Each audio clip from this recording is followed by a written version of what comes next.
Episode 55 लेकर आ गया वो अर्बन कल्टीवेटर का। जू बोलती है, हे राव चलो चलते हैं। जाओ उसे रोकते हुए बोलती है, हे रुक जाओ। जू बोलती है, हमारे आगे कितना अच्छा अपॉर्चुनिटी है, अगर हम लोग लेट गए तो हम लोग को मिलेगा भी नहीं। जू चैन को बोलती है, ग्रेटर डीटी चैन, मेरा नाम जू है, मैं हॉन्ग सेक्टर के कल्टीवेटर में से हूँ और ये मेरी बहन राव है। रो बोलती है, हे बहन तुमने क्या बोला? ये ग्रेटर डीटी है। चैन बोलता है, क्या तुम मुझे जानती हो क्या? जो बोलता है, आपको पहचानना सही में बहुत ही मुश्किल है, हालांकि आपके साथ सेलेस्टर मेडन है, इससे आपको पहचानना बहुत ही आसान हो गया मेरे लिए, क्योंकि मैं कुछ साल पहले सेलेस्टर मेडन से मिली थी। चैन बोलता है, ओह ऐसा बात है। रो जू को बोलती है, तो तुम बोल रही हो कि ये किंग ऑफ पिल है, जो कि लॉन्गिविटी लिस्ट में नंबर 1 में आता है ना? इनका नाम चैन बैक्सियन है। जू बोलती है, हे तुम क्या बकरी हो, तुम इसका नाम नहीं ले सकती हो ऐसा। जल्दी से माफी मांगो ग्रेटर डीटी से।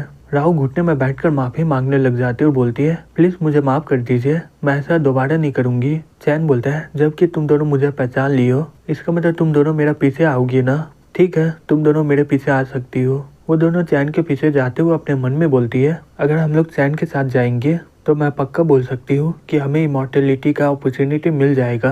इतना ताकतवर होने के बाद जी क्लैन इनका कुछ बिगाड़ नहीं पाएंगे। दूसरी तरफ जी के टीम को वहाँ पर रोक देते हैं। वो लोग चिल्ला के बोलते हैं, हे तुम लोग हो कौन, हमारे रास्ते से हट जाओ। तभी वहाँ पर चैन भी आ जाता है। लोगो चैन को देख के बोलता है, चैन तुम्हें भी ये जगह मिल गया, सही में तुम तो बहुत ही लक्की हो। फिर वो अपने मन में बोलता है, क्या चैन हमारे साथ है कि नहीं, मुझे इस बात का चिंता हो रहा है। चैन बोलता है, लो तुम तो लॉन्गिविटी लिस्ट में नंबर 21 आने में लायक हो।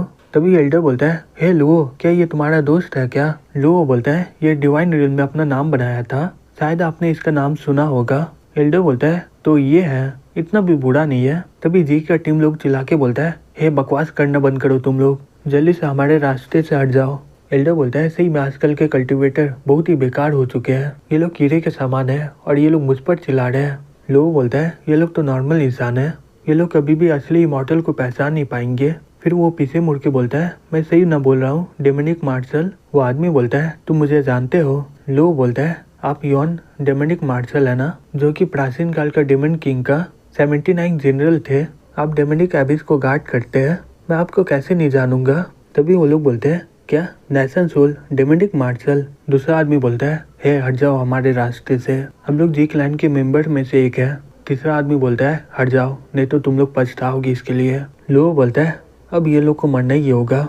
तभी यॉन अपने चाकू से उन तीनों को मार देता है। ये देखकर वहाँ के सभी लोग शॉक्ड हो जाते हैं। एक लड़का बोलता है, ये तो एक नॉर्मल सा चाकू है। दूसरा आदमी बोलता है, ये तो सही में कोई स्पिरिचुअल खजाना नहीं था, तो इसका मतलब ये सही में डोमिनिक मार्शल है। तभी जी आगे आके बोलती है, मास्टर गू मेरा नाम जी है और मैं जी क्लैन से हूँ। आपने हमारे एंसेस्टर को हेवन किताब दिया था, आपका अभी भी पोर्ट्रेट हमारे एंसेस्टर हॉल में लटका हुआ है और हम लोग 1000 सालों से आपको ऑफरिंग करते हैं। एल्डर बोलता है, तो तुम जी क्लैन से हो, 10,000 साल हो चुके हैं और वो मर भी गया है। ठीक है, तुम हमारे साथ जा सकती हो, अब तुम्हारे लक के ऊपर है कि तुम कर पाओगी कि नहीं। जी बोलती है, आपका शुक्रिया मास्टर। फिर वो उसके पास जाने लगती है। तभी एक आदमी बोलता है, लेडी हमारा क्या? एल्डर बोलता है, तुम लोग तो एक कीड़े के समान हो, तुम्हारा लक बहुत ही अच्छा है कि तुम एक इमॉर्टल से मिले हो, अब तुम हमारे साथ जाना चाहते हो, सपना देखो। तभी यून अपने पीछे एक बड़ा सा मॉन्स्टर ले आता है, बोलता है, हाँ ये सही बोल रहे हैं, अब अच्छा होगा कि तुम लोग आराम से मेरा खाना बन जाओ। लो बोलता है, सही में ये बहुत ही बुरा हुआ, इसका एबिलिटी के हिसाब से अगर वो हमारे हेवन सेक्टर में होता तो वो आराम से डिवाइन डेटी में आ जाता। लॉन्ग बोलती है, क्या तुम चैन के बारे में बात कर रहे हो? लो बोलता है, हाँ तुम सही बोल रही हो, इसका टैलेंट और कल्टिवेशन बहुत ही ज़्यादा रियर है, लेकिन मास्टर गू और वुहान के होते हुए इसका सेक्रेट लाइन में कोई भी जगह नहीं है। तभी वो लड़की जाओ की और इशारा देते हुए बोलती है, दादा वो लड़की बहुत ही सुंदर है, उसे कुछ मत करिएगा, मैं उसे अपना नया नौकर बनाऊंगी। गू बोलता है, ठीक है जैसा तुम चाहो। हे यॉन वो लड़की को कुछ मत करना। यॉन बोलता है, ठीक है जाओ। बोलती है, इन्हें क्या लगता है ये लोग मेरा किस्मत लिख सकते हैं क्या? तभी यॉन अपने डीमन से उन पर हमला कर देता है। वो लोग चिल्लाते हुए वहाँ से भागने लग जाते हैं। बोलते हैं, हम लोग तो गए, हम लोग असली डीमन मार्शल से कभी बच नहीं पाएंगे। दूसरी तरफ जी बोलती है, ये सही में बहुत ही बुरा हुआ, अगर इनका रिलेशनशिप हमारे क्लाइंट के साथ नहीं होता तो मैं भी मर जाती इनकी तरह। जो बोलती है, हे चैन अब हम लोग क्या करें? लॉन्ग बोलती है, ये सही में बहुत ही बुरा हुआ, एक डिवाइन टैलेंट ऐसे ही खत्म हो रहा है। लो तुम्हारे जैसे टैलेंट को रियल टैलेंट बोला जाता है, जो आगे चलकर बहुत ही ज्यादा चमकता रहता है। तभी चैन वो डीमन पर हमला करते हुए बोलता है, तुम्हारी इतनी हिम्मत, तुम मेरा बहन का इंसल्ट कर रहे हो। ये देखकर सभी लोग शॉक्ड हो जाता है, बोलता है ये कैसे हो सकता है, ये तो एक डिमोनिक कल्टिवेटर है ना। यॉन बोलता है धत तेरी की, अगर मेरे पास हेवनली ट्रेजर होता तो तुम मुझे कभी भी घायल नहीं कर पाते। चैन बोलता है ठीक है आ जाओ फिर।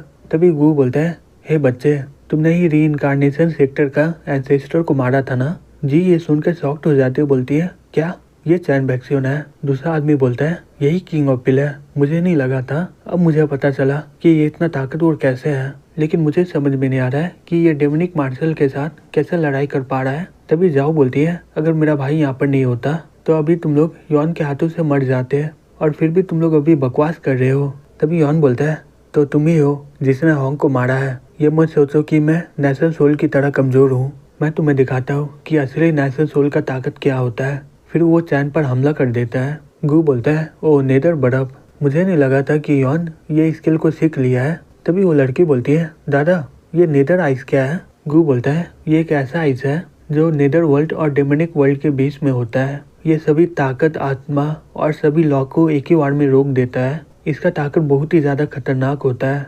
तभी चैन अपना फेरी गोल्डन आई से उस पर हमला कर देता है। यॉन बोलता है ये बेकार स्किल है, तुम्हें क्या लगता है तुम इसे रोक पाओगे। गू बोलता है तुम्हारा तो सिर्फ गोल्डन कोड लेवल है, और तुम्हें क्या लगता है तुम नेचुरल सोल के एनर्जी से लड़ पाओगे। चैन बोलता है तुम्हें क्या लगता है फेरी गोल्डन आई का यही मेरा ताकत है। फिर वो चिल्ला के बोलता है जियोन मिंग ट्रू फायर आ जाओ, इमॉर्टल पावर, थंडर प्रिजन, जाओ हमला करो। फिर वो फेरी गोल्डन आई का सभी ताकत मिलकर एक बड़ा सा ड्रैगन बन जाता है। ये देखकर लो शॉक्ड होकर बोलता है अब ये क्या है। चैन के ड्रैगन के सामने उसका नेदर आइस टिक नहीं पाता है, वर्ड वन जलने लग जाता है। चैन ये देख कर बोलता है हे युआन तो बताओ तुम्हें मेरा डिवाइन फ्लेम कैसा लग रहा है। दूसरी तरफ गू बोलता है वान मुझे नहीं लगता कि ज्यादा देर इसे रोक पाएगा। लॉन्ग बोलता है मास्टर गू क्या आपने इस फायर स्किल का नाम कभी सुना है क्या पहले। गू बोलता है ये फेरी गोल्डन आई मिड ग्रेड का फायर स्किल है, लेकिन इसका पोटेंशियल बहुत ही ज्यादा हाई होता है। इस स्किल में हर तरह का फायर छिपा होता है। जितना तुम फायर स्किल में मास्टर बनोगे तुम्हारा स्किल उतना ही ताकतवर होते रहेगा, लेकिन मुझे जितना पता है ये स्टार टीम के लोग ही ये स्किल का इस्तेमाल कर सकते हैं। लो बोलता है तो इसका मतलब ये हुआ कि चैन बहुत ही ज्यादा लक्की है कि उसने ये स्किल सीख लिया है। चैन बोलता है हाँ मैंने उस आदमी को मार डाला है जिसके अंदर प्राचीन काल के डीमन क्लैन के रॉयल फैमिली का ब्लड लाइन था। वो डीमन क्लैन का होली सन था, वो उसका एक गोल्डन कोर का फ्लेम का ताकत है। गु बोलता है चैन क्या तुम पागल हो गए हो क्या। लो शॉक्ड होके बोलता है क्या इसने ही डीमन क्लैन का होली सन को मारा था। तभी वान गुस्से से बोलता है तो तुमने ही होली सन को मारा था, तुम्हारी वजह से हमारा मैजेस्टी का डीमन आर्टिफैक्ट खत्म हो गया और इसके लिए मुझे उस जगह से निकाल दिया गया। अब मैं कभी भी डिमोनिक रियम में जा नहीं सकता हूँ। चैन बोलता है सही में तुम बहुत ही बकवास करते हो। तभी यॉन गुस्से से बोलता है चैन मैं तुम्हें मार डालूंगा आज, अब तुम मेरे इंस्टेंट किल पंच से बच के दिखाओ। फिर वो चैन के हाथ और पाँव पर हमला कर देता है। फिर चैन अपने आप को रिकवर कर लेता है और बोलता है मैं तुम्हें मार डालूंगा, और वो उसे एक जोर से पंच मार देता है। तभी वान देखता है कि उसके पीछे से बहुत सारा डिमन निकल रहा होता है। ये देखकर वो शॉक्ड हो जाता है, बोलता है ये किस तरह का स्किल है, मेरा ऑरा खत्म हो रहा है लेकिन तुम्हारा ऑरा तो बहुत ही ज्यादा बढ़ते जा रहा है। चैन बोलता है ये 6 डिवाइन एंसेस्टर डिमोनिक है। वो लोग शॉक्ड होकर बोलते हैं अब ये क्या है, मैंने इसके बारे में कभी सुना नहीं है, लेकिन ये दिखने में बहुत ही ताकतवर लग रहा है। फिर चैन उसे पकड़ लेता है, बोलता है अब समय आ गया है तुम्हें मारने का। फिर वो वान को बीच से फाड़ के फेंक देता है। ये देखकर सब लोग शॉक्ड हो जाते हैं, बोलते हैं वान एक डिमन मार्शल ऐसे ही मारा गया। गु बोलता है ये डिमोनिक टेक्निक तो फॉर्मिडेबल है ना, मुझे नहीं लगा था कि ये टेक्निक की मदद से इसे मार देगा। लो बोलता है लगता है कि हम लोग चैन को बहुत ही कम समझे, वो इतना ताकतवर है कि वो आराम से हमारे साथ सेक्टर लैंड चल सकता है। गु बोलता है मैं अभी सिर्फ 30% ही अपना ताकत का इस्तेमाल कर सकता हूँ। इस स्टार रिम सेक्टर की फॉर्मेशन की वजह से अगर मैं अपना पूरा ताकत का इस्तेमाल करता तो तुम और चैन मेरे सामने कुछ भी नहीं होते।